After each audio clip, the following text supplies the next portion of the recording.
जय श्री महाकाल।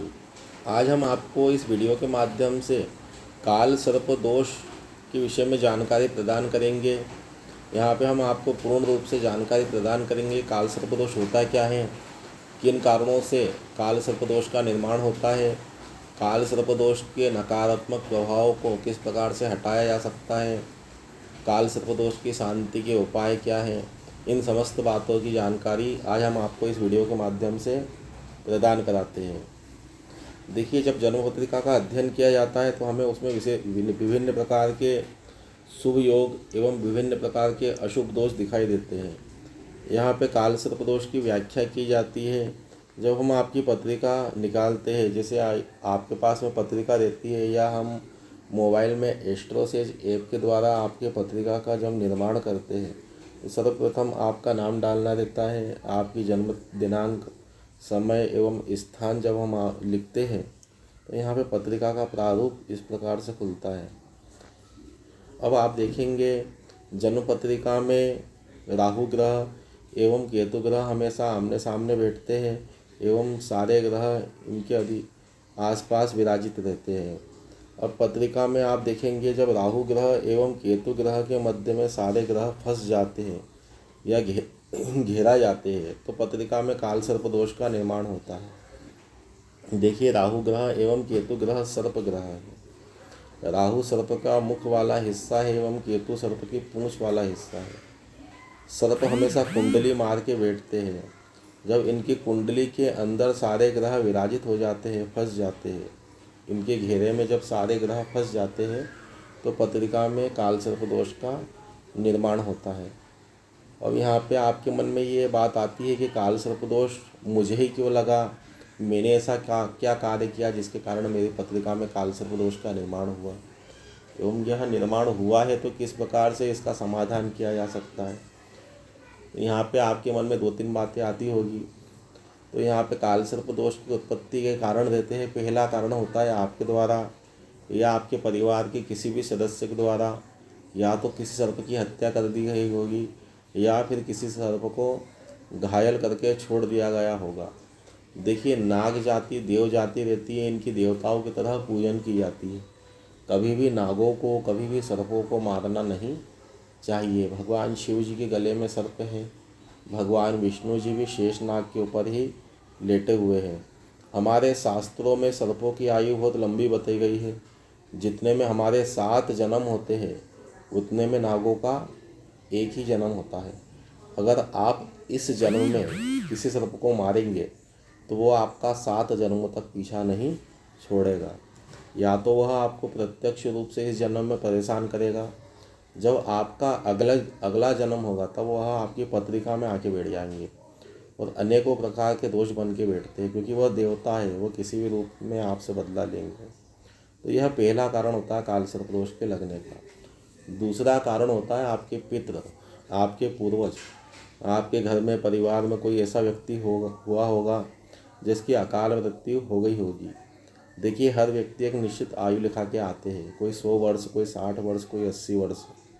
अगर किसी दुर्घटना में या अन्य कारणों से उस व्यक्ति का देहांत हो जाता है उस आयु की पूर्ति से पहले, जैसे कोई 100 साल की उम्र लिखा के आया और 50 साल की उम्र में किसी भी एक्सीडेंटल कारण से उनका देहांत हो गया तो 50 साल और रहना ही है यहाँ पे उनको। ऐसे में क्या होता है, वो अधोगति में चले जाते हैं, या तो उनको प्रेत योनि मिलती है या फिर सर्प योनि मिलती है। जब इस प्रकार की योनियाँ मिलती है तो वो अपने परिवार के सदस्य की पत्रिका में अनेकों प्रकार के दोष बन के बैठते हैं।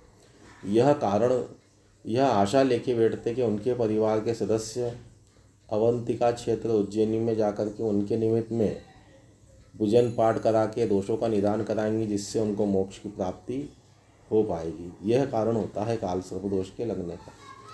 अब इसके कारण क्या परेशानियां उत्पन्न होती है। पहली परेशानी आती है अचानक किसी अनचाहे कार्य का हो जाना। घर में अच्छा फंक्शन होता है, अचानक से इसी खबर का आना जिससे उसको आगे के लिए बढ़ाना पड़े।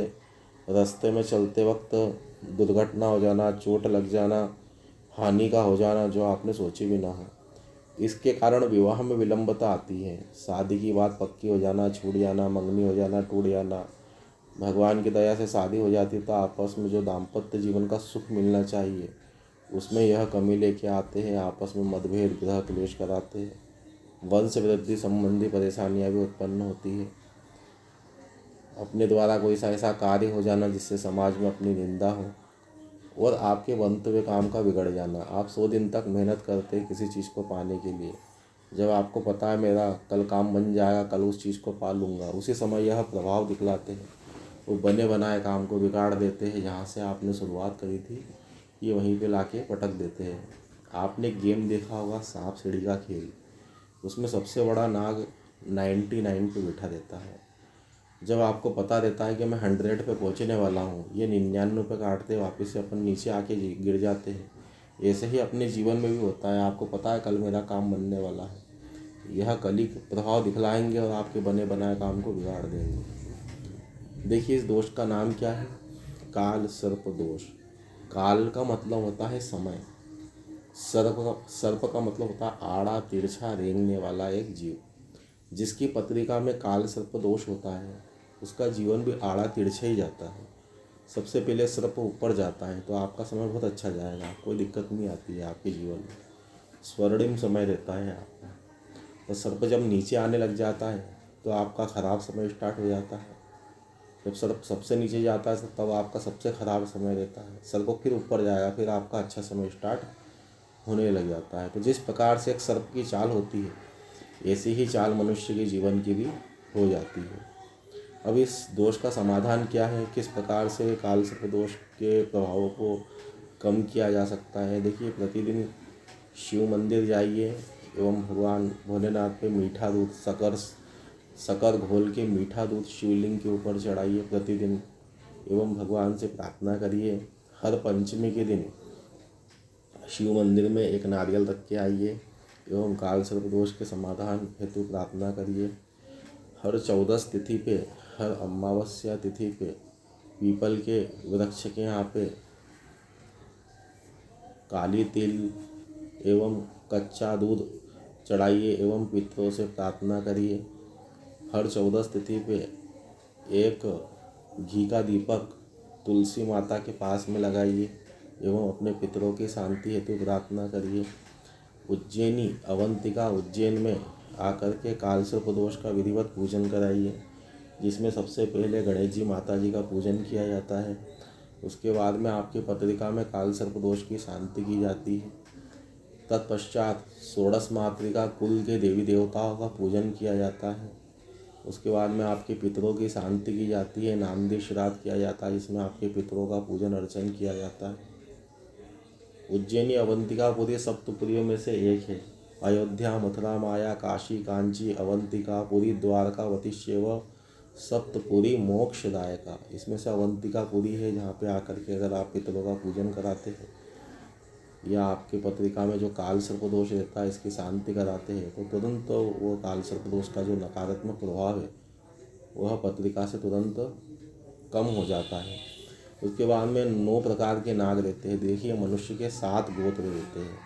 मनुष्य जाति की उत्पत्ति सप्त ऋषियों से हुई है, ऐसे ही नागों की उत्पत्ति 9 प्रकार के नागों से हुई है। नागों के 9 गोत्र रहते हैं।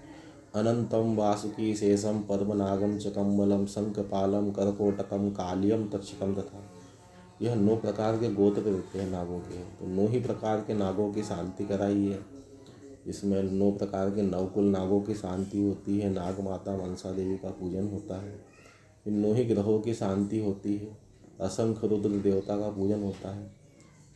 नागों की शांति में चांदी के नाग नागिन का जोड़ा रहता है जिनका पूजन किया जाता है।